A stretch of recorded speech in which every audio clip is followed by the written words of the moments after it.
mañana quiero hablar acerca de la ira. Estamos tratando de explorar algunas emociones y hemos visto la ansiedad, la frustración, y en fin. Estamos hoy mirando este tema importante. Y pienso yo que en un sentido es algo que en esta sociedad casi yo llamo paranoica en la que estamos viviendo, uno de los síntomas que muestra como seña de su debilidad es que tenemos una sociedad iracunda. Vamos a abrir nuestras Biblias en Gálatas. Yo quiero que leamos al apóstol Pablo y váyanse hasta el capítulo 5, versos 16 al 21. Así que Gálatas capítulo 5, versos 16 al 21. Pablo arranca esa sección diciendo: digo pues, andad en el Espíritu y no satisfagáis los deseos de la carne. Porque el deseo de la carne es contra el Espíritu, y el Espíritu es contra la carne. Y estos se oponen entre sí, para que no hagáis lo que quisiereis. Pero si sois guiados por el Espíritu, no estáis bajo la ley. Y manifiestas son las obras de la carne, que son adulterio, fornicación, inmundicia, lascivia, idolatría, hechicerías, enemistades, pleitos, celos, iras, contiendas, disensiones, herejías, envidias, homicidios, borracheras, orgías. Y bueno, para no seguir, dice entonces: y cosas semejantes a estas, acerca de las cuales os amonesto, como ya os lo he dicho antes, que los que practican tales cosas no heredarán el reino de Dios. Vamos a orar. Padre, muchas gracias por tu santa y poderosa palabra.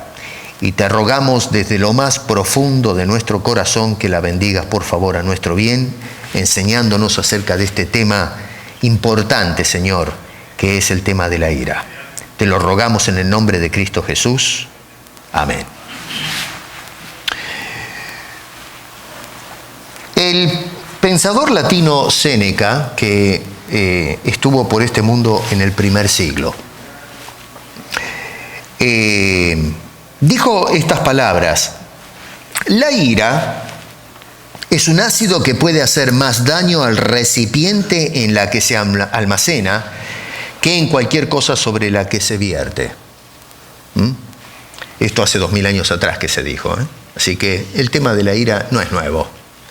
Y Séneca no fue un cristiano evangélico, fue un filósofo latino. Lo que estaba diciendo aquel hombre es que si bien es cierto que cuando tenemos la ira, la gente que está a nuestro alrededor sufre, porque a veces son las víctimas de nuestras reacciones hostiles por causa de la ira. Pero ¿saben una cosa? Eventualmente esas personas desaparecen de la escena. Pero los que quedan son los iracundos y la ira termina por destruir a la persona. Eso es lo que estaba diciendo Séneca. Si nosotros tenemos hogares donde existe la manifestación de la ira, en el peor de los casos, si no se trata como corresponde con la ayuda del Señor, ese matrimonio se puede disolver.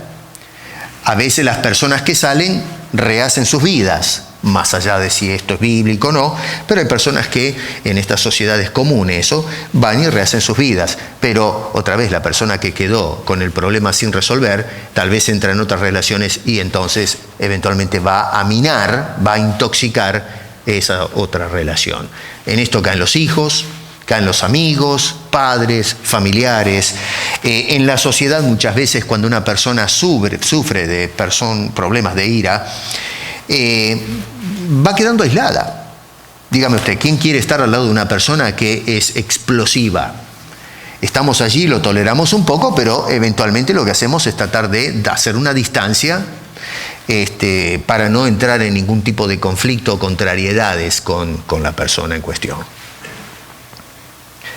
La ira es un sentimiento de desagrado ante alguna circunstancia que agita la tranquilidad emocional de una persona y que generalmente produce actitudes hostiles.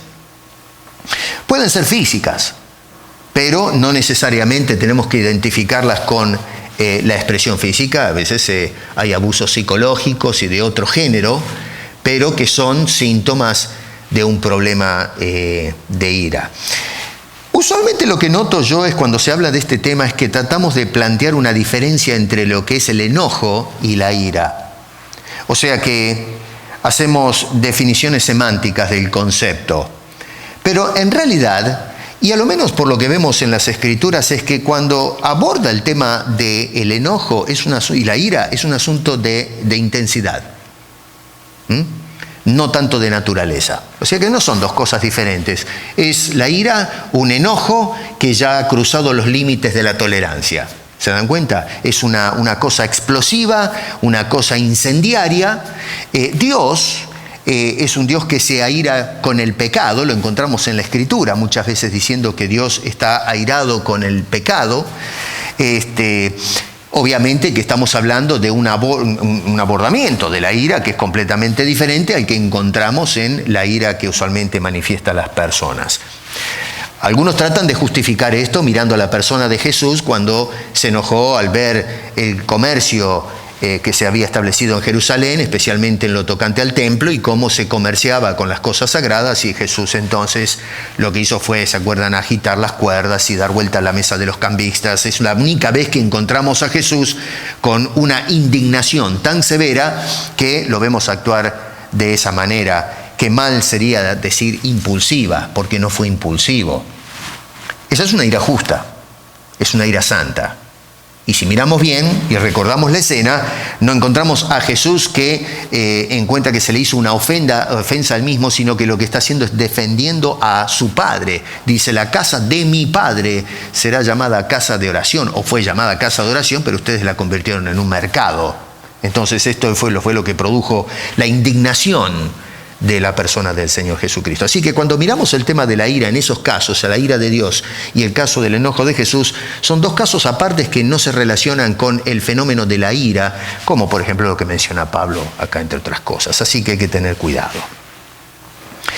A menudo se escucha a algunas personas, y yo los he escuchado, decir, no puedo controlar mi ira.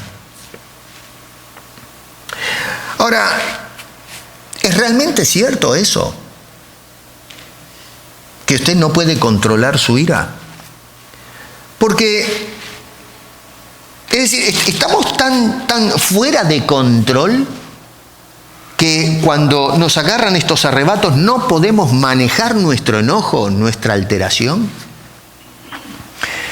Bueno, alguien puede decir que sí, que realmente está controlado por la ira, está fuera de control. Bueno, si ese es el caso, si usted realmente es una persona que tiene ese problemita, ¿no es cierto? Bueno, problemita no, es un problemón, no vamos a quitarle peso a la cosa. Pero si por casualidad usted se da cuenta que no puede controlar la ira y que muchos de nuestros arrebatos que sufrimos y que de alguna manera afecta a todas las personas con quien nosotros nos estamos relacionando, es decir, que estamos fuera de control, entonces tenemos que ser honestos con nuestro problema e ir a buscar ayuda profesional. No es que está loco, a ver si nos entendemos.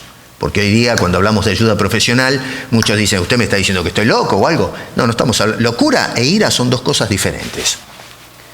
Pero persona profesional que tenga los métodos, las técnicas, el conocimiento, y también tiene que incluir el conocimiento bíblico, un psicólogo, alguna persona, pero fundamentado en la fe, que pueda ayudarle a usted a mecanismos a través de los cuales se abran las válvulas y entonces usted pueda disipar esa actitud explosiva que otra vez es en detrimento de las personas que lo rodean, pero especialmente, como decía Séneca, nos afecta a nosotros. Tenemos levantamiento de presión arterial, problemas neuróticos y en fin, una cantidad de cosas que pueden traer problemas aún mayores.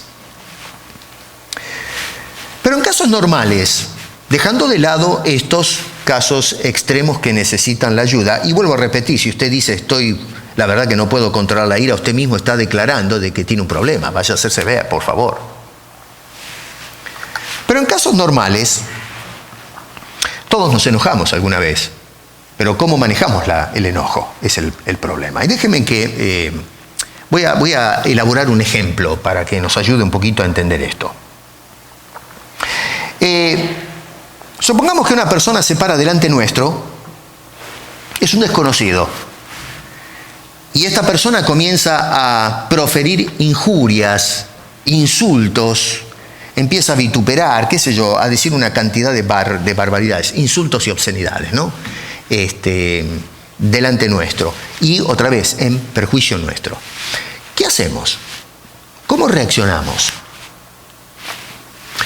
Bueno, podríamos decir que a lo mejor tenemos a lo menos una de dos acciones. Una sería de asumir una postura totalmente intransigente. ¿Qué sé yo? Está la persona ahí gritándonos, nosotros lo ignoramos, no hacemos esos insultos nuestros, así que está loco, qué sé yo, lo voy a dejar tranquilo a este, mejor ni me meto.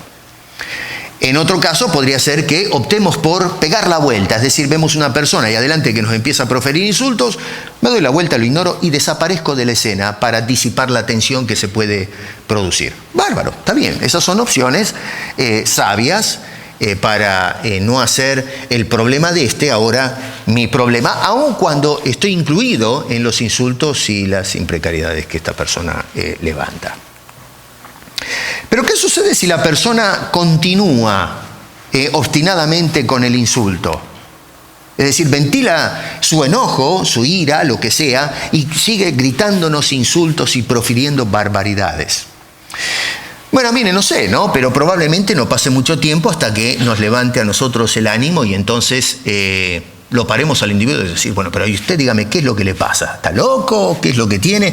Y en el peor de los casos podemos terminar en una situación bastante tensa, ¿no es cierto?, que nos puede comprometer a nosotros. Nos faltan algunos que terminan, en fin, agarrándose a los golpes por causa del enojo. Incluso hay muchas personas que lo que hacen es justificar el enojo. Es decir, me hizo enojar, que se cree, a mí no me va a hablar en esos términos. Bueno, ese es un cuadro, más o menos, que les estoy planteando, que nos podemos sentir identificados o no, pero más o menos nos ayuda a ubicarnos mentalmente en este cuadro. Bárbaro, pero supongamos ahora que una persona se acerca a nosotros y nos dice, bueno, mire, ¿sabe una cosa? Es que esta persona que lo está insultando sufre de un problema neurológico, de un síndrome. No sé si alguna vez escucharon el síndrome de Tourette. Personas que tienen una especie de tic nervioso, ¿no es cierto?, compulsivo. Y en algunos casos, cuidado, déjenme aclarar esto, porque muchos asocian esta enfermedad con personas que se la pasan vociferando todo el tiempo, y no es verdad. Esto es desinformación. En realidad, de la gente que sufre este síndrome, solamente menos de un 15% de los pacientes adolecen de este tipo de casos, ¿no es cierto? Así que no son todos los que sufren de Tourette Syndrome. Pero digamos que la persona que tenemos adelante y nos está insultando entra dentro de ese cuadro, de esa minoría, tal vez dentro de los 14, 13% de personas que sufren de este problema. Después de habernos dicho eso, ¿nos enojamos de igual manera? Probablemente no. Ahora, la pregunta que tenemos que hacernos acá es, bueno, pero ¿qué es lo que trazó la diferencia? ¿Qué es lo que pasó en este caso? Bueno, en este caso lo que sucede es que no nos enojamos como en el primero porque nuestra postura mental ha cambiado. ¿Me siguen? Y ya no pensamos entonces cuando tenemos a esta persona delante nuestro, oiga, ¿qué es lo que le pasa? Que lo voy a agarrar del cuello. Pero ¿por qué me insulta en esos términos y terminamos en un conflicto tremendo? Por el contrario, tal vez esta persona nos mueva a compasión, a misericordia, nos da lástima, y entonces nos acercamos y decimos, mire, ¿sabe qué? Olvídese. No se preocupe, acá francamente no ha pasado absolutamente nada, y entonces seguimos en nuestro camino y en nuestros quehaceres, no dejando que eso nos arruine la jornada. Es decir, podemos contar el incidente, pero simplemente se queda ahí, a una experiencia extraña que es fuera de lo común o atípica, pero nosotros seguimos adelante con nuestros quehaceres. No cambió la agresión. ¿Se dio cuenta? Las dos personas insultan. Uno que no sé qué problema tiene y el otro un problema de orden neurológico. Pero lo que cambió es la manera en que nosotros enfocamos el problema. No me digan, yo no puedo tratar con el enojo. Sí se puede. Y se puede cambiando una actitud ante el problema que nosotros estamos encarando. Tenemos que tener un cambio de mentalidad. Así que a la pregunta de cómo tenemos que tratar con nuestro enojo, podríamos decir, y esto me sirve como la oración de tesis de esta exposición, es que debemos cambiar nuestro enfoque mental de las cosas. Ahora, acá tenemos al apóstol San Pablo escribiendo una carta a la iglesia que estaba ubicada en la ciudad de Galacia. Y acá tenemos que ser muy honestos con el texto. Yo se los he dicho muchas veces, esto hasta el cansancio. Miren, tenemos que ser honestos con el pasaje bíblico, mirar el contexto, mirar el objetivo del autor. Y yo quiero que no perdamos de vista esto. En realidad tengo que ser honesto, Pablo no se sentó a escribir acerca de la ira o el enojo. Ese no fue el objetivo del por qué Pablo se puso a escribir esta carta, aunque en realidad le escribía a otro, ¿no? Generalmente se hacía en esa forma, ¿no? Había un amanuense que se dedicaba a escribir estas cartas. El objetivo de Pablo al escribir la carta era tratar de corregir una tendencia que se estaba dando en la iglesia de Galacia de tergiversar el evangelio que él había predicado. Se había cambiado la interpretación y aún el mensaje de ese evangelio. Algunos decían que los cristianos tenían que guardar la ley, tenían que circuncidarse y entrar más o menos en las prácticas de judaísmo que habíamos hablado en la escuela dominical. Estaban compitiendo con un evangelio extraño con el del apóstol Pablo. Por lo tanto, entonces Pablo dice, no hay otro evangelio, señores.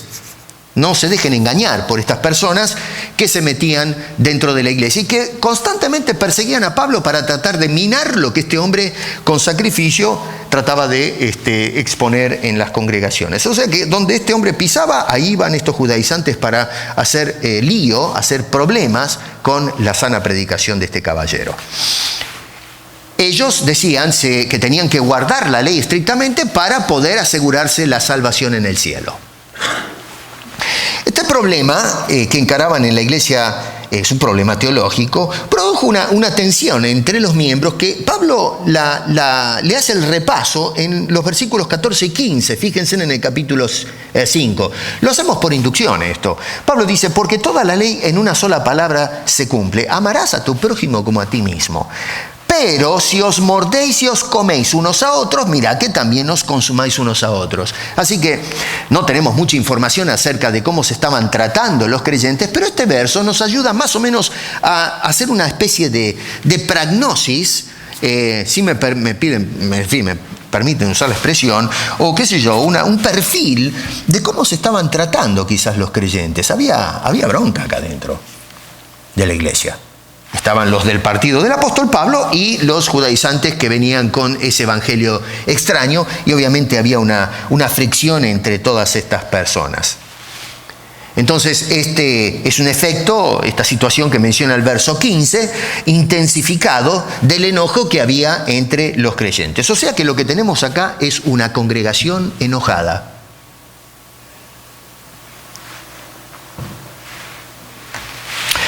Pablo va a dar una serie de consejos que incluyen la ira como una manifestación de los deseos en la carne. Una vez más, verso 19 dice, manifiestas son las obras de la carne, que son adulterio, fornicación, etc. Verso 20, idolatría, hechicería, enemistades, pleitos, celos, iras, contiendas. Hago los énfasis deliberadamente, toma nota. O sea que entre toda esta lista de cosas, el apóstol Pablo incluye este fenómeno de la ira. Así que, si bien es cierto entonces que el tema de toda la carta no es la ira, sin embargo, podemos ver que es un tópico que está incluido para resolver la situación agitada que se estaba viviendo, teológicamente hablando, en cuanto al evangelio, y luego la forma en que se purgaban las emociones tensiones entre los hermanos. Y esto, lógicamente, lo podemos llevar al terreno de la práctica. Si nosotros entre creyentes no tenemos que enojarnos a ese punto de tensión, mucho menos lo debemos hacer en la casa, con nuestros hijos, nuestros cónyuges, nuestras relaciones con las personas en el trabajo y todo el mundo. Es decir, no tenemos que ser una persona iracunda. Eso es lo que está tratando de indicarles el apóstol Pablo a estas personas. El apóstol Pedro, en la primera carta, en el capítulo 2, especialmente los versos 11 y 12, dice: amados, yo os ruego, fíjense en el carácter paternalista que asume Pedro acá, os ruego como extranjeros y peregrinos, les imploro. ¿Y qué es lo que implora? Dice que os abstengáis de los deseos carnales que batallan contra el alma. Luego dice, manteniendo, así es como debemos batallar, manteniendo vuestra manera de vivir entre los gentiles. Vuelvo a marcar los énfasis. Absteneos de los deseos carnales, más bien lo que tenemos que hacer es mantener buena nuestra manera de vivir entre la gente del mundo que no conoce el Evangelio. Abstenerse para nosotros significa, en nuestra jerga común, es dejar de hacer algo, ¿verdad? Pero, sin embargo, no es eso. Es más, la idea en el griego, que es el idioma en que está traducido a nuestra Biblia, está en español, pero de los manuscritos griegos, que es en definitiva como está el Nuevo Testamento. Y la palabra abstenerse no significa dejar de hacer algo. La palabra abstenerse quiere decir no lo hagas. Ojo, O sea que acá Pedro no dice deja de hacer, dice ni se te ocurra hacerlo desde un principio. Lógicamente, si lo estamos haciendo, está el semáforo ahí la luz roja diciendo, bueno, pará, mi querido, no lo hagas más.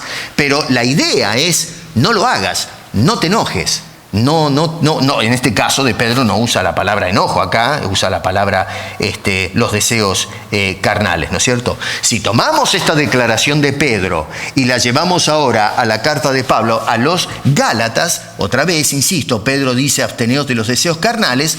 Pablo en Gálatas nos hace una lista más o menos exhaustiva de deseos carnales. No toda, por supuesto, no están todos los deseos carnales, por eso este hombre hace una lista más o menos para que nos pongamos a pensar, y luego dice cosas semejantes a estas, porque si no tendría que estar el hombre gastando el tiempo dictando y tratando de acordarse a ver si se me escapó alguna cosa que es de la carne. No, lo que está es tratando de darnos la idea de a dónde quiere llegar este señor, ¿no es cierto? Así que, tomando eso, Pablo nos enumera una lista de deseos carnales, entre los cuales se adhiere la ira en el versículo 20. Esto es muy importante lo que estoy diciendo, porque muchas veces he escuchado, y hay intérpretes que hacen esto, que ven a Pablo como un hombre que está dando licencia a los creyentes para que se enojen, pero que tiene que ser un enojo o una ira controlada. Y fíjense, se basan muchos en Efesios, y se dan vuelta un par de páginas ahí a Efesios capítulo 4, verso 26. Acompáñenme por favor a ese texto, los que tienen la Biblia. Los que no tienen, traten de acercarse al que tiene ahí al lado, porque quiero que usted trabaje con la Biblia, no que trabajen conmigo. Dice el verso 26, airaos, pero no pequéis. No se ponga el sol sobre vuestro enojo. Así que muchos agarran y ponen todo el énfasis, subrayan la primera palabra, airaos. Pablo dice, enójense, pero, muchachos, chicas, enójense, pero que no se te vaya la mano, ¿no es cierto? Ponele freno al asunto. No, perdóneme, Pablo en ningún momento le está dando licencia a usted o a mí para que nos enojemos. Bueno, pero ¿cómo sabemos eso? Bueno, hay que mirar y entender a Pablo. Porque si agarramos el versículo solo, sí, bueno, uno puede decir, bueno, Pablo, es lo que hablábamos hoy, ¿no es cierto? Agarrar las cosas, porciones así nomás aisladas, y tenemos acá empezando con mayúscula, en nuestra traducción, en el griego no, pero en el original pusieron un punto en el verso 25 y arrancamos en el verso 6, airaos. pero no pequen. Así que Pablo nos está dando luz verde. Acá podemos agarrarnos en casa y tirarle el plato por la cabeza al marido, a la mujer, ¿no es cierto?, encerrarla en el baño, en lo oscuro, qué sé yo, hacer cosas por el estilo. No.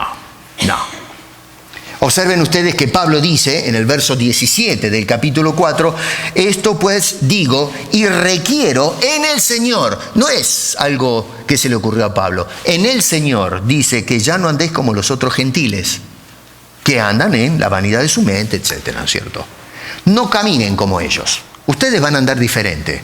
Y entonces, verso 22 dice, en cuanto a la pasada manera de vivir, que era como andábamos nosotros, despojaos del viejo hombre, que está viciado conforme a los deseos engañosos. Noten cómo se habla de las tendencias en la vida. Y renovaos en el espíritu de vuestra mente. Renovaos.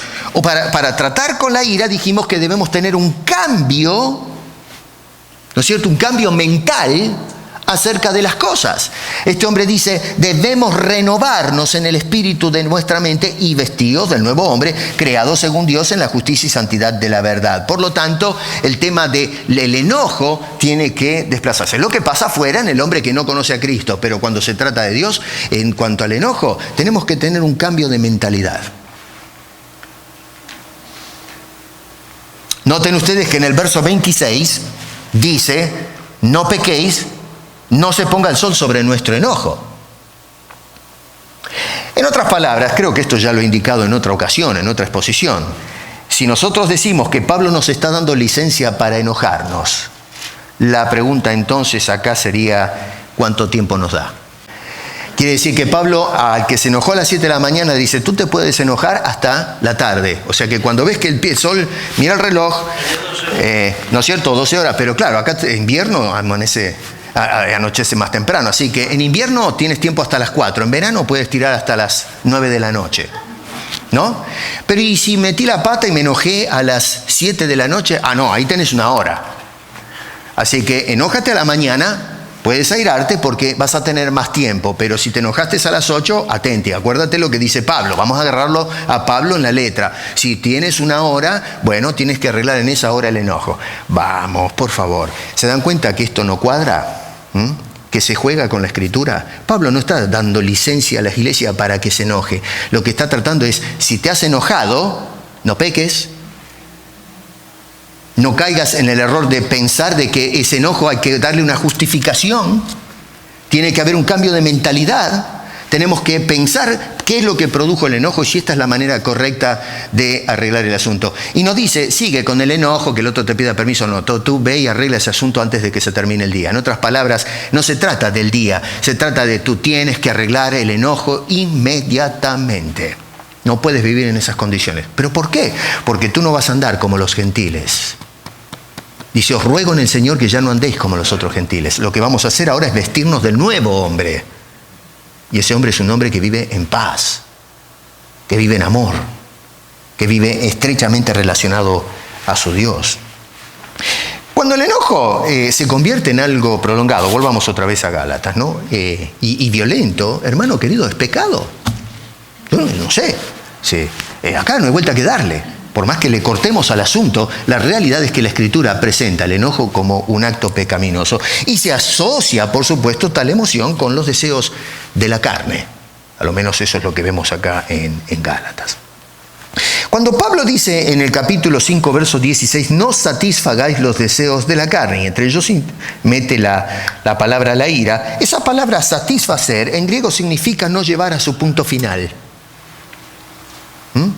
No satisfacer quiere decir no dejar que se manifieste este asunto que es de la carne. Y toma nota que interesante, porque uno puede decir es que estoy tan consagrado a Dios que siento un enojo santo. Pero cuidado, que la ira es presentada como un fruto del Espíritu.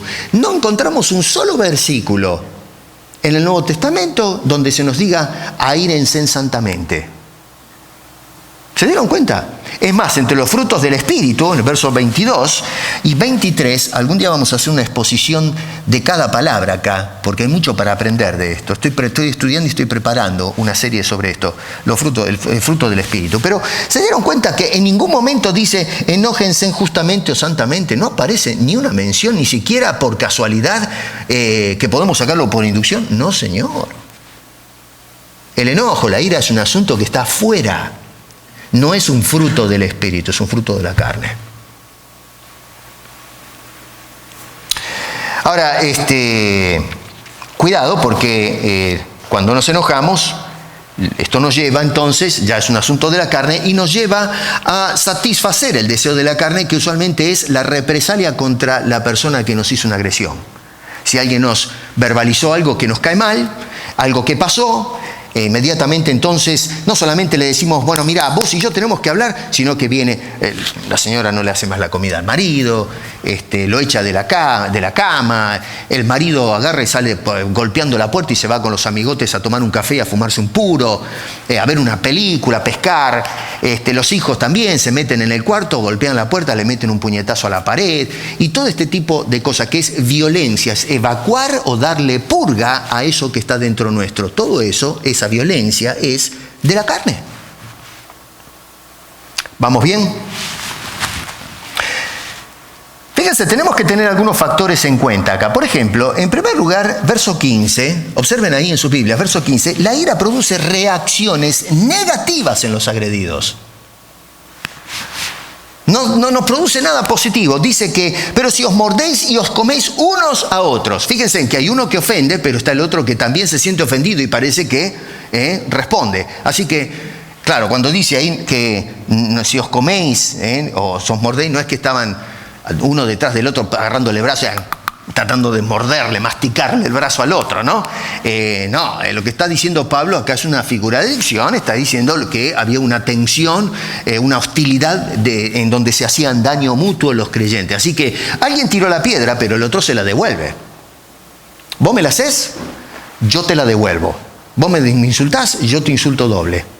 Vos me quemaste la comida, yo te quemo las cortinas, qué sé yo, y se arma una batalla campal entre un partido y el otro para ver cómo terminamos el asunto. Así que entendamos esto, la ira produce reacciones negativas en la gente que está envuelta en esto y especialmente en el agredido. Si tú te enojas y eres hostil con la otra persona, de palabra, de hecho, ¿no es cierto?, haciendo algún acto físico, la otra persona no va a decir, bueno, mira, perdóname, querido, ¿sabes qué? O querida, se me fue la mano y qué sé yo. No, pero desgraciado, te voy a matar. Sí, no, calmate, te voy a llevar al cine, te voy a comprar un ramo de flores. Lo que pasa, lo que produce es, pero pedazo de loca, ¿qué te pasa? Y qué sé yo, y se arma un lío bárbaro. El va y viene y se empiezan a insultar y eso genera en problemas que si no son tratados debidamente, y bueno, terminamos en la oficina de un consejero y en última instancia los divorcios.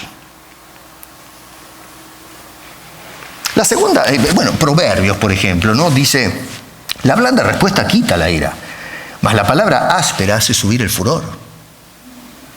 No lo baja, lo hace subir. Verso 15, la segunda parte, notamos también que la ira produce daños y pérdidas personales. Porque si tú empiezas a mostrar el enojo, estás perdiendo a la otra persona, estás levantando un muro que separa la relación entre los dos. ¿Cuántas veces yo trato a veces con las personas y les hago entender, tenemos que tirar abajo el muro? ¿Qué muro? Bueno, el que ustedes han levantado por los choques. Porque si una persona es iracunda, ¿quién va a querer hablar y tener una relación con esa persona? La tendencia es de escaparle. Y por eso digo, levantamos un muro para que no podamos escuchar la actitud negativa de la otra persona. Y verso 14, la ira entonces tiene que ser confrontada con el principio del amor, no de la violencia. Dice este hombre que el tema de la ley, que muchos querían que los hermanos de Gálatas cumplieran al pie de la letra, dice, se resume a esto. Dice, para cumplir la ley es amarás a tu prójimo como a ti mismo. Ese es el principio. En Gálatas había un problema, no se estaban amando los hermanos. No amaban a Pablo, los que le hacían lío, no amaban a Dios, porque si amamos a Dios respetamos su evangelio, no lo tergiversamos y entonces esto generaba un conflicto dentro de la congregación. Hermano, ¿sabes una cosa? Si usted no se ha dado cuenta hasta ahora, no hay ganadores en las riñas y en las peleas. Eso es un engaño. Todos pierden. El que ofende y el ofendido, todos pierden. No hay ninguna persona eso de que, yo gané el argumento, yo tuve la última palabra. Eso es una falsa, una fantasía, ¿no es cierto?, que a veces la gente tiene, que es motivada por el orgullo, en última instancia, no la soberbia. Así que no hay ganadores en una pelea, todos pierden, todos. Bueno, fenómeno. Pero, ¿y entonces qué debemos hacer para tratar con este problema? ¿Qué consejos nos da la Escritura? Otra vez, buscando el contexto de a dónde apunta Pablo. Insisto, Pablo no está haciéndonos un tratado acerca de la ira. Está incluida entre las cosas y el tema principal, que es el tema del evangelio falsificado. Pues, lo primero que tenemos que hacer es que debemos establecer una relación más estrecha con el Señor Jesucristo. Recordemos una vez más lo que dice Pedro. Dice, manteniendo vuestra manera de vivir. La ira, como un deseo de la carne, como lo plantea acá el apóstol San Pablo, nos separa de la correcta relación con el Señor. Nosotros no podemos tener una relación, nadie puede decir, a menos que en fe sea un cínico, de decir, la verdad es que tengo una relación brillante con el Señor, nos llevamos pero macanudo, cuando estamos todo el tiempo peleándonos con toda la gente.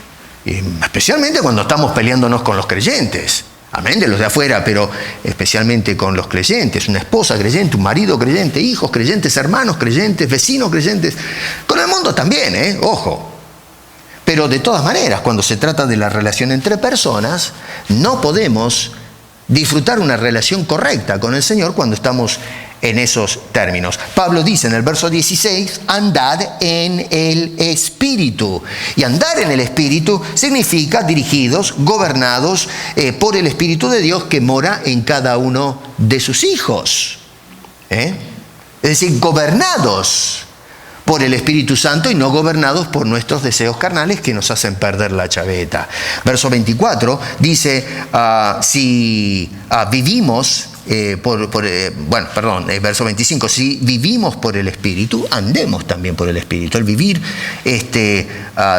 si vivimos por el Espíritu significa bajo la soberanía, el gobierno, la dirección del Espíritu Santo en todo lo que hacemos, lo que sentimos, cómo nos conducimos.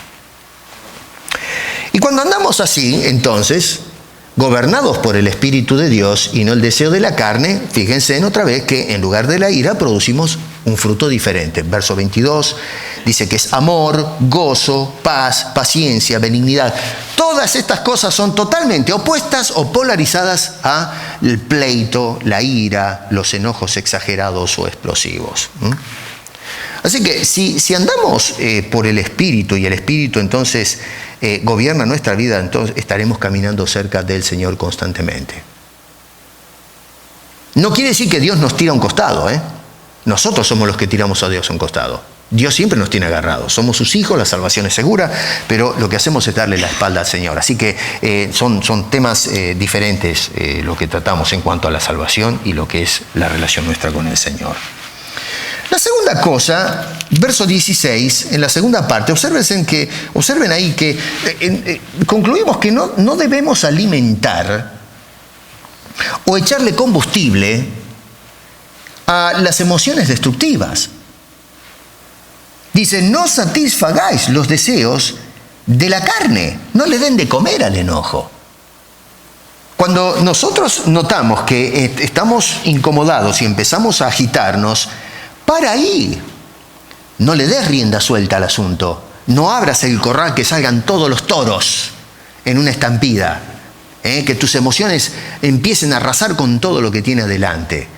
Porque lo que estamos ahí es cediendo el control que debería tener el Espíritu Santo y se lo estamos tirando a esa calentura que nos da en el cuerpo para poder, en fin, de alguna manera ventilar esa cosa que después de hacer un lío parece como que nos relajamos un poco, ¿no es cierto? Bueno, eso no, eso hay que pararlo. No le eches fuego al asunto. Y en este caso tampoco los que estamos envueltos en una riña, tampoco tenemos que echarle fuego, porque a veces una persona está enojada y el otro, en lugar de tratar, como dice el proverbista, de usar la palabra blanda que aplaca la ira, lo que hacemos es echarle querosén. A veces es bueno callarse cuando una persona está enojada. Déjela, ya se le va a pasar, el Espíritu Santo trabaja con esa persona. Pero si agarramos a la persona por el cuello y decimos, claro, ¿cómo se atreve? ¿Cómo te atreves a hablarme en esos términos? Y empezamos un asunto de ida y vuelta, y bueno, se arma la de San Quintín en esa relación. Así que cuidado. Ahora, ¿por qué debemos hacer esto? Verso 17 dice, porque el deseo de la carne es contra el espíritu y el espíritu es contra la carne. Y estos dos no tienen ninguna conexión, dice, se oponen entre sí. Uno está acá y el otro está de este otro lado. No podemos conciliar, traer una teología de centro de lo que es del espíritu con los deseos de la carne. No existe tal cosa. Se repelen, se oponen radicalmente los dos conceptos. Y número 3, hay que identificar, mis queridas hermanas y hermanos, a la ira por lo que es. Y francamente la ira es un pecado. No hay más vuelta que darle. La ira es un pecado. Comúnmente cuando decimos estoy enojado, en realidad estamos diciendo yo tengo razón y motivo justificable por estar hirviendo por dentro. Eso es lo que no lo decimos, pero lo estamos diciendo de todas maneras, entre líneas. Es decir, yo me paro y digo, yo acá tengo razón. Y esto a mí me da la licencia para estar que me dan ganas de darte con algo en la cabeza. O de insultarte, o de hacerte daño, faltar el respeto, o una cantidad de cosas. No, cuando nosotros caemos en ese plano, estamos andando en pecado, no estamos andando en el Espíritu Santo. Y la Escritura, Pablo nos está diciendo claramente, miren, saben que no sean gobernados por los deseos de la carne, anden en el Espíritu, dejen que el Espíritu gobierne vuestras vidas. Y es tan serio el asunto para el apóstol Pablo de estos deseos de la carne, que noten que, y pienso que otra vez está incluida la ira, dice, acerca de las cuales os amonesto, como ya os lo he dicho antes, que los que practican tales cosas no heredarán el reino de Dios. Lo que significa acá, con una persona obstinada que practica este estilo de vida, es no nació de nuevo, no es creyente. Los creyentes entran al reino de Dios. Pero si una persona vive, en lugar de andar en el Espíritu, se deja gobernar por las pasiones, está dando señas que el fruto no está ahí. Y no está el fruto porque la persona no pertenece a la vid, no pertenece a Cristo, no está arraigada o incluida al pueblo de Dios. Esa persona necesita la salvación. Y entonces sí, cuando nos convertimos, Dios otra vez nos inunda con su presencia y comienza el Espíritu Santo a producir este fruto. Y cuidado, noten que dice fruto, no frutos, sino fruto. Y entonces enlista las partes, las características de ese fruto, esa obra que produce el Espíritu Santo en nosotros. Tengo que terminar. Estimado hermano y hermana en la fe, que los amo intensamente, la ira es un problema social hoy. Cada vez que viajo a mi país, cada vez que leo el diario, algunos comentaristas y expertos en este asunto a nivel social o antropológico van notando que hay una tensión en la gente. Antiguamente la gente, si alguien cruzaba el auto delante de uno, decía, más si este se va a matar, ¿no es cierto? Pero ahora no, ahora la gente se corre, ¿no? Se tocan la bocina, pi, pi, pi, pi, bajamos la ventana, decimos, pero desgraciado, ¿vos te parece? Y el otro responde y entonces terminamos o llevándonos un guardrail por delante o paramos a unos cuantos metros, se bajan y se agarran a trompada. Ahora he visto esta semana unos videos que salen de gente de road rage, ¿no? De peleas en la calle por tontería, porque no le puso la luz de giro, ¿no es cierto?, al auto para entrar, u otro se metió adelante. Maridos les pegan a las mujeres, mujeres a los maridos, tenemos todavía cinturones legales como para frenar estas cosas, pero todavía existe el abuso hogareño, padres que abusan de los hijos, en fin, guerras, ni hablemos del problema, digamos, político que existe a nivel internacional. Es decir, vivimos en una sociedad que está propensa a la violencia. Los juegos que se venden, que son más caros, son de violencia.